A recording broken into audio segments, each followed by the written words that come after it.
NBA people, what up, YouTube? We are back. NBA What's up, trade y'all? deadline. It was, but some teams made some splashes. If you were lucky, James, your team was one of them. We will start with your Milwaukee Bucks. Notably, Patrick Beverly going. I know you were happy about that. Oh yeah, I've been a closeted Pat Beverly fan for years, but even when he was celebrating the playing in Minnesota, I was like, you know what? I like the fight in him. I like that he cares. Um, that being said, campaign drove me a little crazy for his spot up transition pull up threes when Giannis is running to the rim. But he probably had one of his best games as a Buck the day before the trade deadline against Phoenix. He looked pretty good. Um, But whatever, that's how it goes. He's streaky, not as good of a defender as Pat Bev. All you have to give up was a second rounder uh, as well. So I like the move. They have no perimeter defense to speak of, and I kind of like Pat Bev to solidify the second unit more than what Campaign was able to do. Nothing against Campaign, and I thought he was fine, but I think it's a defensive upgrade, and Doc is comfortable with Bev as well. So I just think it's one of those B plus trades for it's honestly a B plus both ways. The Sixers aren't really playing Bev, and now they get a guy who can shoot a little bit better. I don't know if I could go B plus. I don't believe in Pat that much. Like Pat annoys me. Like as a teammate, I would get. This was like we're rolling, bro, and you're doing all this hoopla for like one possession. You know what I'm saying? But you're right. Like it does make y'all's team better. You're better defensively. Um, he's a closing unit player. I see him playing down the stretch a lot. He's basically going to be relegated to the PJ Tucker role on the perimeter. It's like you're 3 and D, bro. If you're hitting the three, then it's going to be hard to beat us. If not, then they're just going to leave you open. So he could potentially be a liability on offense, but who cares? It's not what he's there for. True. Um, your Bucks also got rid of Robin Lopez. They sent him to Sacramento, which looks as a roster spot, some cash. Yeah, I mean, it was cool having the Lopez brothers back together, but I mean, Rolo's been playing the last few games with Brook being out. He's fine. I like him. I think he's a good locker room guy, but I mean, you already have Thanasis on the team, and you don't really need to. People shit on So, Thanasis all the time. I'm cool with it if it keeps Giannis in Milwaukee. Fine. And Thanasis is a good motivator, but you don't need two of those taking up roster spots. Even though Robin played a little bit more. The backup bigs, though, that's what I was a little confused by. And they can't get some of the better buyout candidates because of that new rule. Like they can't get Dinwiddie. They can only get ones making less than 12 million on the previous contract. So when you said PJ Tucker, I'm not sure what his last deal was, but that was actually a name. I don't have the numbers in front of me. But I was like, I wouldn't mind PJ Tucker. They need a backup, a pure backup center, which you're not going to find on the buyout market anyway. But that's the only reason I thought that was a little I, weird. I believe that to be true, but I also believe that to be an easy fix if Doc staggers the Brook and Giannis minutes. Because the way that Giannis plays, he could essentially be your center at 100 miles an hour. And the reason I say that is because those are two really elite help defenders. Like they protect the rim and the paint. You know what I mean? So I would want one of them in the game at all time. And I think that's kind of why y'all's defense sucks is because they're trying to do more than just be help. You know what I mean? So then there's not people helping the helpers. So then they go help, and then there's an assignment not being done. But Pat might get that team back on track just to put those guys back in their natural spot. And with Bobby Portis, that three-headed monster, you got to look at it in the playoffs. That's enough for you guys. You won it with that before. True. Bobby Goggles. Yeah, I'm excited. I like what Doc's been doing. Not to get too sidetracked here, but yeah, Giannis was guarding Durant the other night. Giannis has been guarding the other team's best players, which Budenholzer notoriously didn't do. So Doc hasn't had time to really even have a practice because they're on a road trip. But anyway, I'm happy they didn't make a bigger splash. The only other moves the Bucks really could have made is if they traded Pat Connaughton or Portis. But I think both those What guys mean a lot to The the one team. player I was like thinking y'all should have gone after was Royce O'Neal. He went to the Suns. Mm. Like that Yeah, was a good trade. Like that's a dude who can give you good mitts on a playoff team. Like he helps them because they need him probably worse than y'all do, to be honest with you. But like nobody thinks they're gonna win shit anyway. But I think Royce O'Neal on y'all's team would have helped because he can easily start, come off the bench. You could give him 40 minutes or 16. He doesn't care. So I wanted to that's a see good him trade in for the Suns, Milwaukee. though. That's what I'm Royce, saying. He went to the Suns. right? The That's Suns a need him also. B plus. That's another B plus. I'm seeing throw out B pluses. What What they give about? up is a bunch of seconds, right? Something like that. Yeah, it was like a bunch of second round picks for him. What about the Knicks? The Knicks got a lot of praise for going for Bojan Bogdanovic and Alec Burks from the Pistons. Pretty much gave up Quentin Grimes and 2 second rounders and some players. They got themselves deeper. Like they're a good team. You got another playmaker off the bench, and Alec Burke's best game's been in the Knicks uniform when he's his best, hottest in the playoffs a couple years ago. He was just on fire. My issue with it is like it still don't make you a championship team. You can only play 5 people at a time and they have one ball. So I mean, good for you. Maybe that increases your seeding, but I don't see you getting better like to scare anybody anymore. I like what the Knicks have done overall, though, with Anunoby and beyond. Anunoby's looked good. Now he's out for 3 weeks, but he's looked really good at the Knicks. He also looks more jacked. I don't know if it's the Knicks jerseys. I don't know if you noticed that. It's But the like, Knicks jerseys. They got that Fashion Week jersey. Hey, but Precious Achua also he went over there, and good thing he was in that trade because he's playing like the whole damn game for that team. yeah, I mean So that's tips, but they're better off. Yeah, you're right. They're better off than they were before all the trades because yeah, you lose Barrett and quickly, and you lost Toppin last year. You lost all these fan favorites, but it was fan favorites for a team that wasn't going anywhere. And Quentin Grimes was untouchable allegedly in the Donovan Mitchell trade. So it's I've never seen enough from Quentin Grimes to be like we can't trade that guy. So I think that I was think what happened is you didn't expect to get that productivity from Josh Hart when he came for that cheap. He brought DiVincenzo with him, and then McBride came out of nowhere, and he was like, "All right, you could get rid of Grimes now." Like I think yeah. it's a deep ass team. They got players over there, but it's just like as a basketball fan, I look at the Knicks and it's like you will never go into a playoff series, at least this year, and have the best player. You'll never have the best player on the court. I agree, but if they run back Knicks versus Cavs, and the Cavs have won what like 14 to 15, I kind of still like. I like the Knicks to win that series again. I just Oh, think me the too. Cavs are a little redundant at what they're good at, and the Knicks now are even deeper than last year's team, where they don't have to just post up Randall and post up Brunson to get his little floater off. I would take the Knicks over the Cavs, which means with Embiid, if Embiid's out, let's say that puts the Knicks arguably as the third best team in the East. And then I if was about Embiid to say, like, if you had to bet on it right now in the 7 game series, who wins? The Knicks or the Pacers? Knicks The Knicks and Philly. with Embiid, It doesn't matter. Embiid's hurt. I guarantee you, if Embiid started that series, he wouldn't finish it. hmm. I think the Knicks can beat Philly. With a hobbled Embiid, yeah. I mean, even yeah, They even with a healthier Embiid, they can't beat Boston. You know what I'm saying? And if y'all even get relatively close to what y'all are supposed to be doing in Milwaukee, they can't beat Milwaukee. And then yeah. it kind of puts them right there fighting for third. They play defense well enough though, where they could hang with Milwaukee, and where they could at least give Boston trouble. But you're right; they don't have Jason Tatum. They don't have a guy like. No disrespect to Brunson. Brunson's played his ass off with the Knicks Yes. and with the Mavericks, but yeah, they're just not quite there. I look at teams like that when I just kind of like brush them off on account of Milwaukee, which I'm not even like really a Milwaukee fan, but I know Giannis.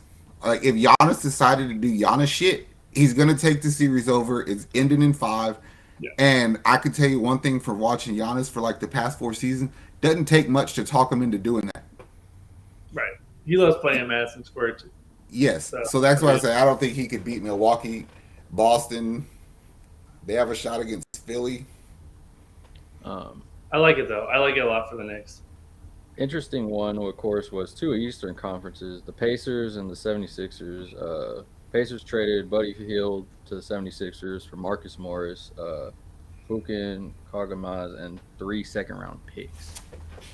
This one, Moss, second round picks, and who else? Oh, Marcus Morris. Marcus Morris Sr. Yeah. this one makes a lot of the trades today were on the margins, and a lot of them were to set up cap space this offseason and avoiding luxury tax and things like that.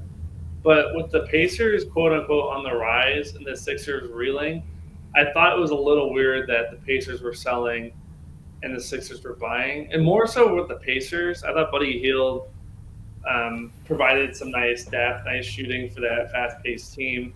Not a terrible defender, not great, but to me, I just don't. I know he's a free agent this offseason, and the Sixers wanted his bird rights, but I don't know. I don't know why you don't just play it out with this fun young team and maybe convince them to Dude, come back. we Houston literally just played this team like 2 days ago, and I could promise you, Buddy Hield had absolutely no bearing on that game.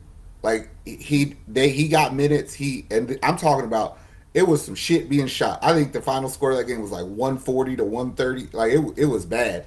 Like it was no defense being played, and that's without Benedict Mathurin. I think they're just trying to move on from him. Let Mathurin, Halliburton, Neb Hart, and those guys do their thing because he's kind of slow. Nobody plays faster than the Pacers. Buddy Hield is one of those guys because he's been in trade rumors, especially with the Lakers for like 2 years now, where his name is almost bigger than his. Like if you look at his numbers, they're fine. Like he's a fine positional player, and he'll help Philly. I think it's not a bad move for Philly, but yeah, like Lakers fans were talking like he's Chris Middleton. They were like this 3-and-D maestro, but he's fine. Yeah, he's a rotation player. He'll get overpaid too, especially if the cap Oh, jumps. for sure. He's going to get way overpaid this offseason. Um, Dallas made a move. They ended up trading with Charlotte. Charlotte will send PJ Washington to the Mavericks for Grant Williams, Seth Curry, and a first-round draft pick. Can I say Grant Williams is just? I think Grant Williams is overrated for that one game against the Bucks in the playoffs where he made 7 threes. Grant Williams is a system player. Like he is not even a system player in the sense that he can produce in certain systems. It's certain team cultures let him be beneficial. Ime let him be beneficial to him because he was willing to bite the bullet. He was Fat Pat Bev. That's what he was. You know what I mean? Who could hit the corner three, like you said. So, but I don't know. He's like PJ Tucker without the tenacity, without the rebounding. Yeah. Who can guard the post? And I saw that someone for SI was ripping this trade for Dallas, saying PJ Washington's actually not as good as people think. He puts up empty numbers on Charlotte, blah blah blah. But to me, I think it's fine. I think they gave up a first rounder though. That was like top 2 protected. That's the riskiest part of it. Like trading Grant Williams, fine. That's it. I think Grant Williams for PJ straight up, Dallas wins that, but obviously you have to throw in more. I like it because I actually feel like you add an element to your offense. Like Grant Williams was not about to play pick and roll basketball with Luka. Yeah. PJ can. You know what I'm saying? Yeah. The problem is I think it's a 2027 top 2 protected. Yeah. There's a world where Luka gets tired of this shit between now and then. And then that pick becomes that much juicier. I mean, hell, even if he stays, they didn't make the playoffs last year. This team is so weird. I mean, they're playing well this year, but who knows? Kyrie might request 3 trades by now in 2027. So I don't think Kyrie's going to say a word. I think they're going to have to trade Kyrie because that's an asset that can help bring talent in. It's like they drafted a lively kid from Duke, the big man, and everybody was gung-ho about him because I actually thought he was a really good player. And it's like, now you're going to the deadline trading for bigs, you know? You know what's weird is when one of the Bucks owners sold his team to the stupid Browns owner, Haslam, last year, people were like, oh, does that mean Giannis is leaving? And he knew. But it turns out it wasn't. And then when Mark Cuban sells, people are asking these questions like, does Cuban know something about the future of the NBA that others don't. But to me, it might be the Luka thing. If he had an inkling that Luka doesn't want to play there after this contract's up, or even before then, kind of sold high. I don't think that that's the case, but I do think that it works in the reverse in the sense like Luca doesn't have an obligation to be loyal to them anymore. Hmm. I feel that. Yeah, and not to make this all about the Mavericks, but Jason Kidd, that was weird when he's like, Luka's the best Maverick ever. It's Ooh, he said, yeah, like you can think that, but for someone who played with Dirk, I just didn't understand. Like, are you trying to ruffle Dirk's feathers? He's an icon there. But yes. anyway, I do like But the those trade. are good trades. Those are good trades for them though, because they can protect the rim, they can rebound. PJ can play in the post a little bit. I like it. They A still ain't minus, shit. They're not gonna win nothing, but A minus, and for Charlotte, you know what? For Charlotte, it's actually not a bad trade for their franchise. The B, because they get that first round pick. Not only could turn to something, you could also flip that for. that's what I was about to say. Like they got the best asset in the trade, so I'm gonna give them a just a A. I just give them a B because they're Charlotte and they get taxed. That's the Charlotte tax.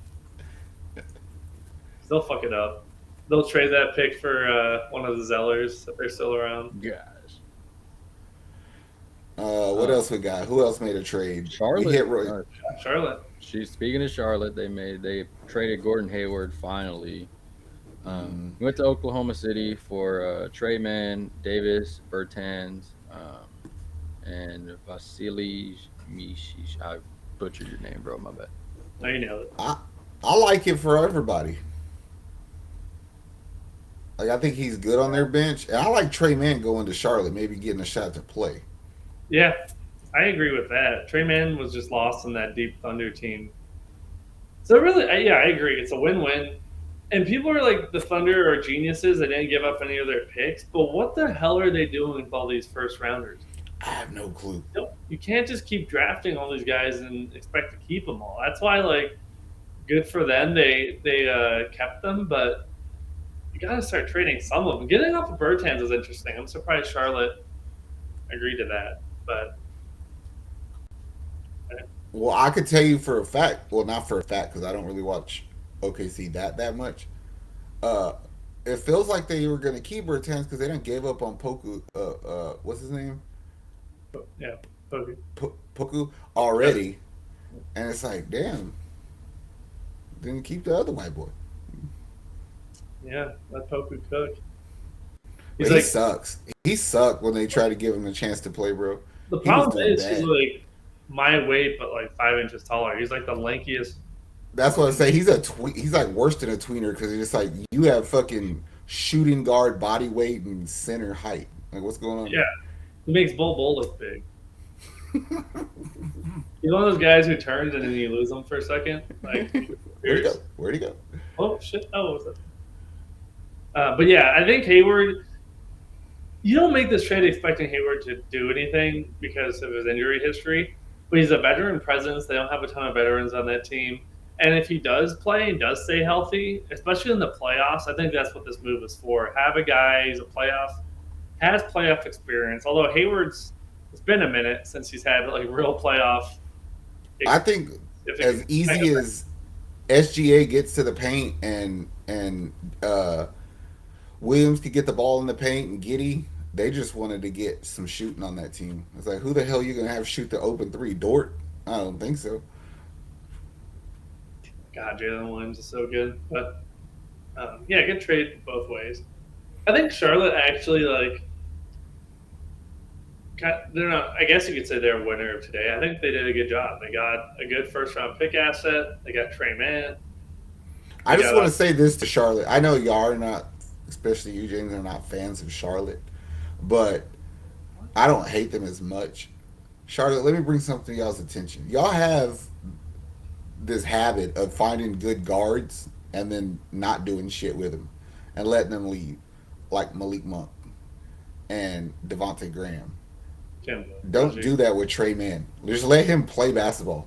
Don't fuck up again. That's all I want to say. A little backhanded, but I thought they should have traded Bridges. Get off of that toxic asset. But he's good, bro. He's good. Yeah, on the court. Like I tell Caleb, allegedly, off the court. Allegedly.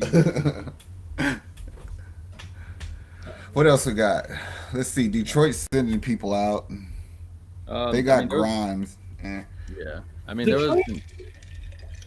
wasn't too much. I mean, one interesting one was Chicago. They haven't traded since 2021. So, You know what Detroit reminds me of is Chicago. Speaking of Chicago and Detroit, the Pistons run themselves like the Bears.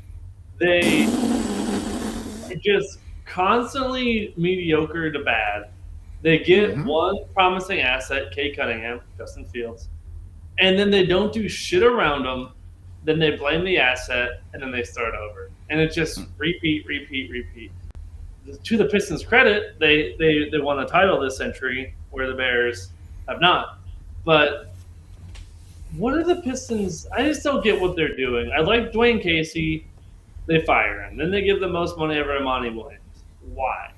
What are you doing? They just can't decide if they're starting over or rebuilding or retooling or going for a play-in, spoiler, you're not. And then you're in the division with, like Nick mentioned, the Bulls, who are just an advanced version of the Pistons. They just have more veterans, but they also have no future. Like, who would you rather be? They need to recalibrate. But which franchise would you take over if you could take over either franchise? The Bears or the Pistons? I would take over. Well, the Pistons, because I think that if you recalibrate, meaning if you recognize the ability of your tools, I don't feel like Cade Cunningham is a starting point guard, a winning point guard in this league. I don't feel that way. But you're still a hell of a player. Like, I'm not saying you still can't go get your numbers, but I feel like you need another ball dominant guard on that team. Somebody who you could run an offense. So you'd rather have what the Bulls have? See, the Bulls have all these expired, I guess you could say, washed assets that aren't gonna. Like, what do you? Caruso's your biggest trade asset just because he's cheaper, healthier, and you didn't trade him. And so I'm looking at Detroit the other way though, bro. Because I look at Detroit and say I have three foundational pieces on this team. Three? Cade would be my starting two. One. Yeah. Asor Thompson is my starting three. I just used the fucking number 5 pick on your ass, so I'm gonna find out what you can do. And I'm very impressed with what Jalen Duren is. So I have a 2, 3, and a 5. Go pay for a point guard and a 4 that can score. It's a shaky foundation, but it's a foundation. But hey, I didn't say it was great. You just asked me to take that shit and try to make it into something sweet, and that's the route I would take. One of those new development houses are like a little off. It's like, it looks crooked. Is it going to fall? Squint your eye. Yeah, squint your eyes because now we got Grimes in here. Oh, all right. Yeah, I agree, though. The Bulls not doing anything is just idiotic. And you could go back to the Vucevic trade a few years ago and how dumb that was. But, like, I feel like they're so proud as a franchise that they won't admit that they were wrong. And they still, like, are trying to convince themselves that DeRozan and Vucevic and Caruso can do anything. Okay, as far as the Caruso part of that goes, they're the victims in that, because that might have been the most valuable asset for trade is Caruso. The problem is all the teams who wanted him don't have nothing to give up. Yeah, they don't have picks. They're not willing to come off of players to replace him because they need those players to be in contention, right? So you have the most valuable asset, but you've overpriced it for a season. That if you deviate from that, then you look like the bitch, like you got taken advantage of. So you have to keep Caruso. And to your point, Levine's hurt, not getting traded. Nobody wants Vucevic's contract. And I think most of the league is like, I dare you to buy out DeRozan, and then we'll get him. You're right. All the elite teams don't. They've all blown all their assets. So you have all these mediocre teams with assets, but like, yeah, why would they go for Caruso? And then you have the Yeah. bad teams who have all the assets. I mean, honestly, the Thunder are the only teams, one of the only teams with both. They have all the assets to trade and a contending team. So I mean, even then, like, I don't know if Caruso would have fit for a team like that, but But they would have fit for a team like Orlando. mm, yeah, yeah. So I don't know what was offered or what wasn't offered, but the Bulls and is it time to talk about the Lakers? Or we're just not talking about the Lakers? It almost makes me wonder what his true asking value was. Caruso? Yeah. Mm. Because I read an article today about a trade that Dallas had proposed to Houston. They wanted Jayshawn Tate. And they said, we'll give up 2 second round picks. And when I seen that part of the article, I laughed like, bitch, like, how stupid do you think we are? And our response was, it has to be 3. And I was like, hold on. Like, you are for real. Like, y'all would take 3 second round picks for Jayshawn Tate? And then Dallas was like, no. So I was like, how do y'all valuing players? Yeah, 2.5. Second round swap. I'm not saying he warrants a first round pick, but like a player, you know what I'm saying? Dallas, if you want Jayshawn, then we give us Dwight Powell or something. Shit. I did I did read that the Bulls did want Jonathan Kaminga, but they ended up telling teams that Caruso was untouchable at some point because of how many firsts they wanted for him. So Multiple? What the shit?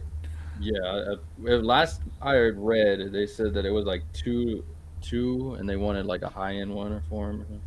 What happened here is Rudy Gobert got laughed at for a season for all them picks that he got, and now he looks good on that team. So then they're like, maybe that wasn't a bad idea. They Here we go with this shit again. they said from Woj that they wanted an OG type deal for him, Y'all crazy. and so That, when they told the Warriors that they wanted him, they said we need Jonathan Kaminga and picks. So you're right, though, Zach. I think after the Gobert trade, teams were like, well, we're not trading first anymore. That was idiotic. But then it's like, wait, that was actually. I still think the Jazz won that trade by a good bit, but it's looking less and less like a landslide. Because honestly, Walker Kessler hasn't taken the jump as Well, I was I gonna say right now it doesn't look like a bad thing for Minnesota. You know what I mean? as bad. But Especially for if all we know, they might get something amazing with one of them picks Mhm. in Utah. I can't believe they traded Olenek and Abaji to Toronto today. By the way, Yeah, that's an interesting trade in general. That when I saw it, I was like, oh, and they threw in Obagi. That's what I was like. Why are either? This is another one where I didn't quite get. I get why the Jazz are getting off Olenek because you have John Collins there now and marketing, but throwing in Obagi and then Toronto just I sitting think back. Toronto's still trying to make a push for the playoffs. Like I think they still can. In their mind, they could still get it, and I don't think that's a bad thing to think. I mean, the East drops off a cliff after what 7 or 8. Let me see. The standings just nosedive. Yeah, the Magic are 8. Then 9 are the Bulls. I mean, the Raptors are 6. The Raptors are 4 back of the Hawks for the last play, and the Hawks are 22 and 29. Ugh. I think the Bulls are who comes off of that. I could see. Well, where are the Hawks now? They didn't trade DeJounte Murray. Everyone said they were going to trade Murray. I think they were asking for too much because they probably overpaid for him. I was saying you have to at least have some sort of like high price tag on there and get close to it because they give up too much shit. It's like you said, there's certain teams hoarding draft picks that don't need those players. You know what I mean? yep. I mean, there's only a few handfuls of teams with picks that have been sent off everywhere. Yeah, If there's one team in this league that you wish you didn't have to manage because of the players they have and the assets, who would it be?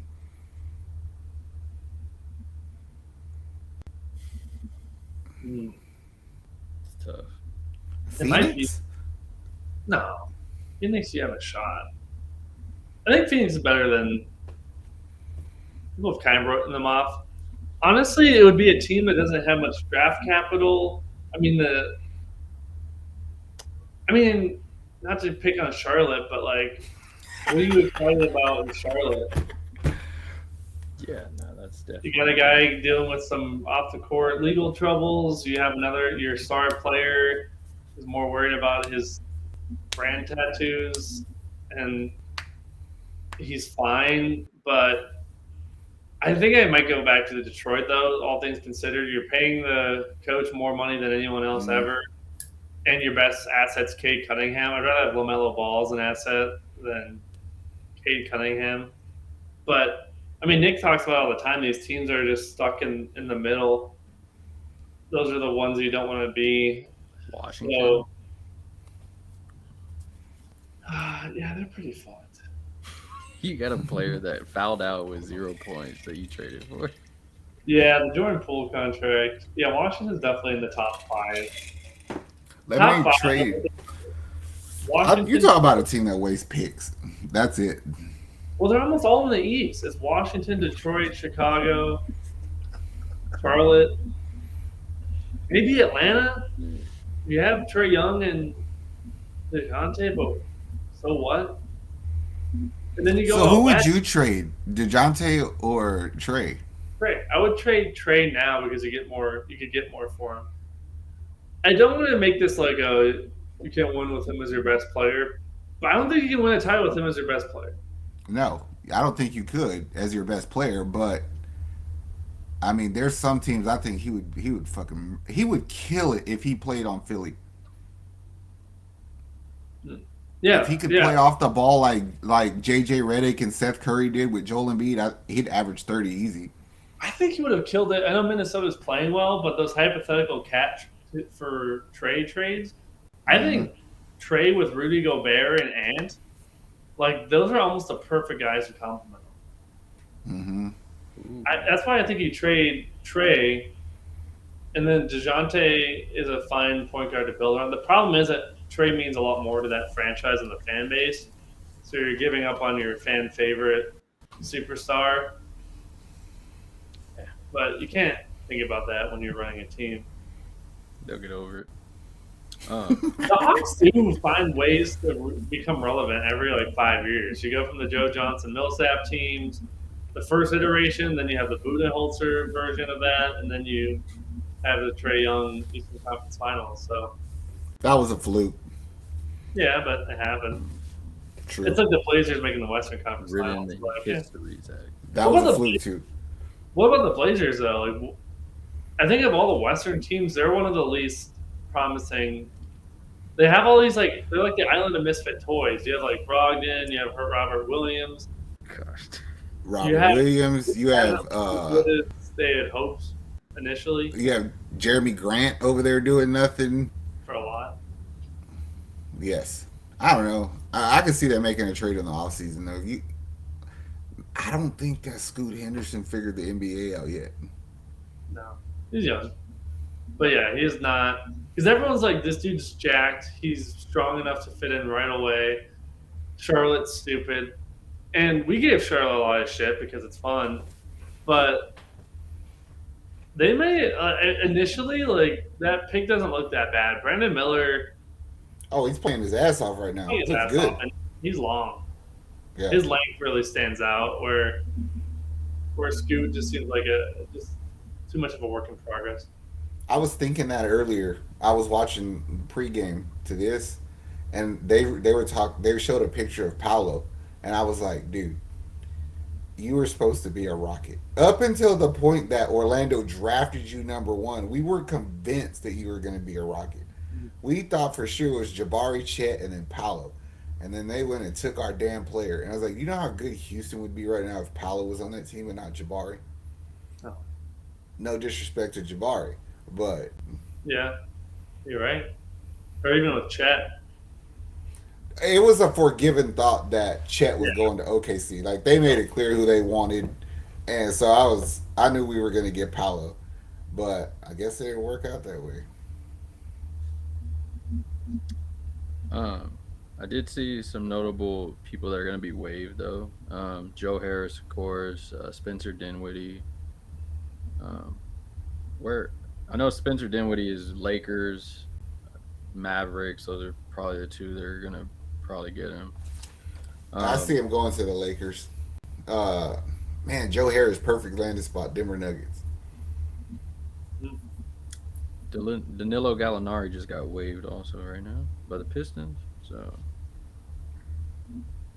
Yeah. Hmm. yeah, I was Mark, surprised Brown didn't get traded from Toronto. Who? Brown. Brown. Who did No. they send? Who did they send to? Who did Toronto send with Schroeder to Brooklyn? uh, it was who was it? I know Thad Young. Thad Young. Thad Young, yeah. So basically nobody. I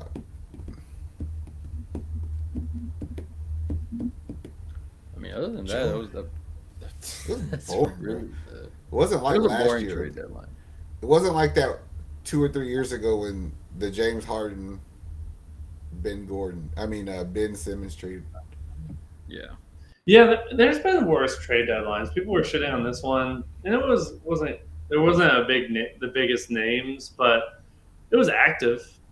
I think with Somebody made a point earlier. I don't know who it was to be honest with you, but essentially what the point they were trying to make is like the biggest deals were made before the deadline because those teams knew how important it was to get that player because that might be all it is. You know what I mean? Like, yeah, there's just not free agents and shit coming up this year. There's only a select pool of players that you know are going to get moved. Indy identified that. They got Pascal. The Knicks did that. They got OG. You know what I mean? So, like, I yeah, guess if you consider that as part of the trade, I know it's not deadline deals, but, like, those were pretty big moves. yeah. I agree. I think it counts. This offseason has potential to really suck. It You're right. is. Not a great free agency class. It's not a good draft. Unless there's a lot of trades, Yeah, I could you never see think that about it. happening. I think, yeah, I mean, I ain't got nothing else to add. This trade deadline sucked. It's probably the easiest trade deadline I covered. My team didn't make trades, which is fine. a Nope. lot of teams didn't. Kings really didn't do anything. Yeah, no, nobody really moved stuff. Everybody has expiring contracts, from what I heard. So, be interesting. You got last minute comments, boys. Dougie Buckets is back with Indiana. Oh yeah, he did get traded. Sweet. I feel like he's always been a pacer, even though he's been at like 10 teams. He fits that culture, if you know what I mean. I don't really have an opinion on the trade deadline anymore, except stop showing bad games on TV. Yeah, that's not gonna happen. Zach. You're asking for too much. You could ask for a better trade deadline than. Oh, well. I mean, I feel like the NBA doesn't know how to move schedules around, which makes zero sense. But I've seen the Lakers way too many times this year. Yeah, it's such a long season. You can flex it around. I've seen Brooklyn. I'm tired of and I'm not hating on this team because I'm a fan of it. I'm sick of seeing Boston play. Tired of watching it. them play. Yeah. Yeah, they could really spice up some of these matchups, too. Yeah, I've been watching Food Network over some of these games. So. Tasty. Do better, NBA. Do better. NBA fans, if you made it to this point, like, subscribe to the network. We got you covered on everything. I know Charlotte fans would not be happy, but hey, that's life's tough. Other than that, hopefully your team did better. If they didn't, it's all good. Other than that, much love, everybody. We are out of here. Later. Peace. How much I'm working for this? I swear my dreams are too important.